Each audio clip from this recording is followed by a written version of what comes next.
used I think fascinating places to hang out at and to check out at are under bridges. And in my hometown, there was a number of bridges that I'd like to hang out at. These bridges were really cool because relative to the hot and loud and dry, world above, under the bridge, it would be this colder, shadier, wetter, darker place with a lot of like genuine forest and foliage in comparison to the desert, and when it would get wet there, it would stay wet, and so it was more humid and it was colder there, and there'd be a lot of cool artwork, and it was just a nice little refuge, and the fact that it was so close to everything and yet no one knew about it, or very few people knew about it. It's really fascinating to be right under it all, thousands of cars going over every day, and yet of the many people that are aware of that spot geographically, no one's really aware of the little world that goes on under the bridges. And if you hang out enough under there, you can see the little worlds that go on, the artworks that change over time, the footprints and the bike paths and the way the forest will change and the river will change. There's a whole little ecosystem going on under there. And for every trace of humanity that you see, it's fascinating because of all the people that, cross that bridge, that particular bridge you might be under, there's a sort of unwritten kind of kinship among everyone that ends up under a bridge like that, because you not only had to know about the bridge, but you have to also decide that it'd be interesting to go under it and then actually do it. And that's just a very intentional process that, regardless of the circumstances, there's a lot of people that, might live under a bridge or something for reasons that are not quite as, maybe they're forced to, they have no other choice. But regardless, it's a sort of intentional thing to do. And so there's that very interesting kinship in that regard. And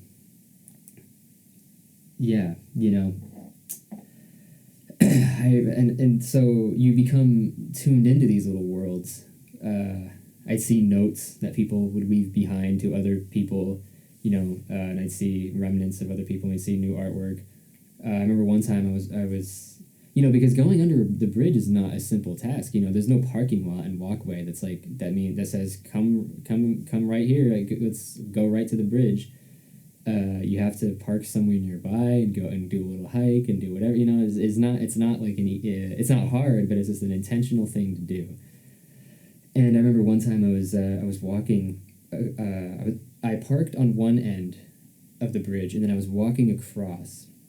And the bridge it goes over a river, and the pedestrian path is very, very shitty. It's literally just wooden planks that extend out from the bridge, and they're like this big. It's really shoddy. It felt relatively stable, but it seemed really shoddy. And the path is just wide enough for one body to fit through. One body my size. I'm not that big, so it really wasn't that big. And then immediately over is this busy road that was going by, and it goes over a river, the Santa Ana River. It's more like a giant stream. I don't even think it gets higher than knee high unless it rains a lot, And I remember one time I was walking across to get to where I wanted to go. There was two ways to get under the bridge, and I was choosing to go the way that was across from where I had parked.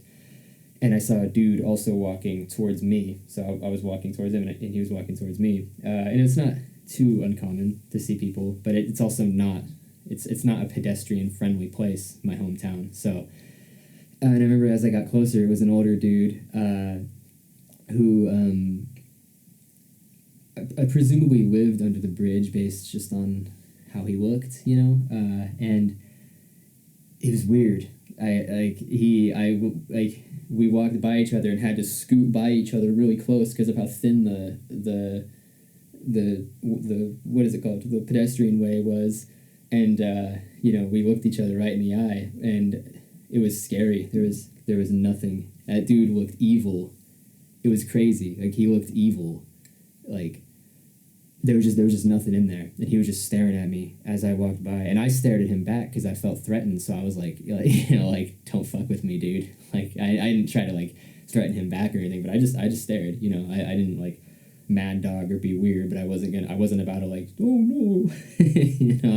I was like, hey man, I don't think he wanted to fight or anything. I think he just was cracked out. But man, I remember like being kind of weirded out after seeing that dude. 'Cause he just looked evil. And at one point, it's probably in 2018 or 2019. So I was like 19 or 20. I was under the same bridge one day, and just checking out the artwork and just hanging out, and I tend to get a kick out of doing things that I shouldn't do, especially victimless crimes. Just breaking shit, getting into shit, trespassing, whatever.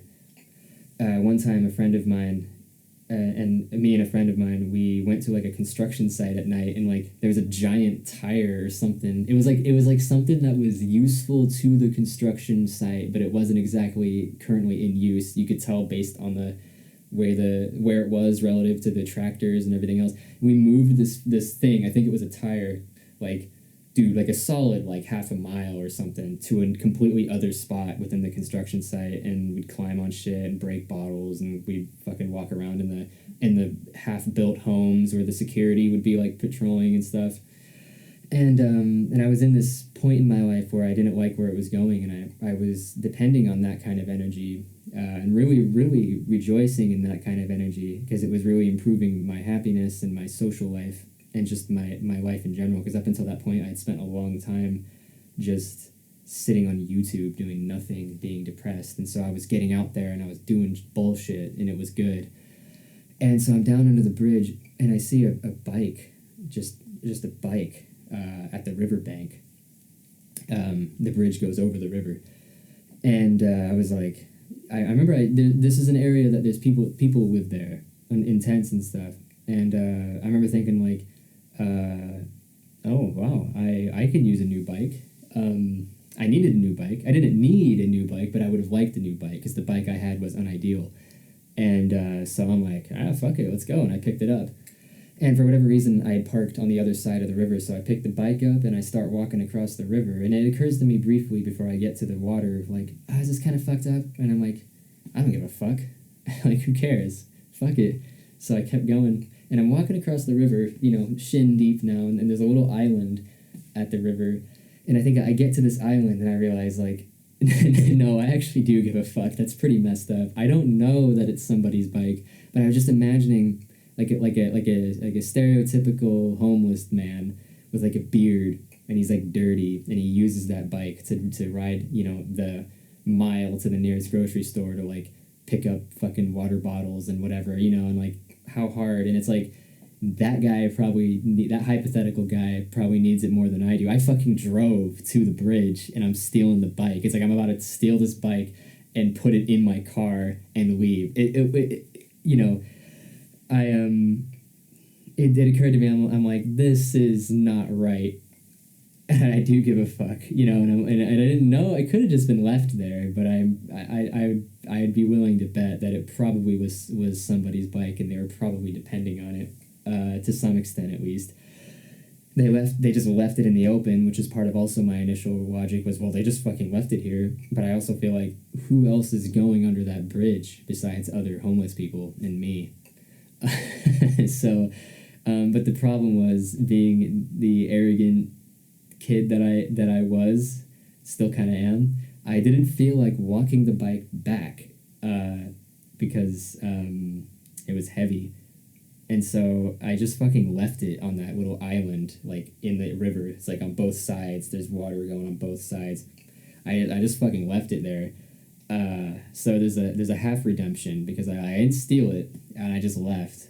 And I imagine, who I mean I know it happened because the world happens and exists when you're not there, but I didn't witness it. It's that whoever's bike that was, probably the tent that I saw, probably went to go get it at some point and had a whole fucking ordeal like, where the fuck's my bike? Because it's not, once you spot it on the island from the bank, it's easy to see, but it's not exactly where you might expect it at first. And so they probably had all, I just imagine they had a whole fucking thing, and then to see it on the island in the middle of the bike, or sorry, the bike on the island in the middle of the river, probably just like such unnecessary stress on this poor person. And it was probably just like, they'll never know, they'll never know, like, who the fuck put my bike in the middle of the river?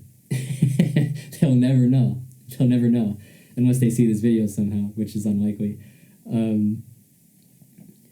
I mean, I hope they got it. They had to fucking then walk across the river and get it back. And, you know, if they're cracked out, which not everybody, you know, who's homeless is cracked out. I think that's a terrible